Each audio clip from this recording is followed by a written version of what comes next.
தெய்வீக சக்திக்குரிய காலம் ஆடி மாத காலமாகும்.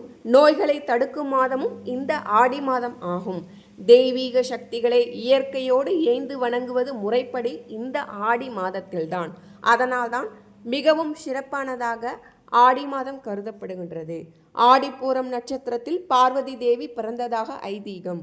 பூமாதேவி அம்மனாக அவதரித்தது இந்த ஆடி மாதத்தில்தான். ஆடி மாதம் அம்மனை வணங்குவதன் மூலம் வாழ்க்கையில் சகல நலன்களும் பெருகும்.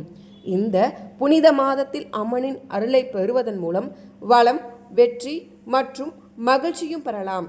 அது மட்டுமல்லாமல் ஆடி மாதத்தில் நம் வாழ்க்கை தரம் உயர்த்தி புதிய உயரங்களை தொடவும் உதவுகின்றது. ஆடி மாத வழிபாட்டின் பயன்கள்: குடும்பத்தில் அமைதி, நோய்கள் நீங்கி ஆரோக்கியம், திருமண பாக்கியம், குழந்தை பாக்கியம், பொருள் செல்வம், நல்ல வாழ்க்கை துணை அமையும்.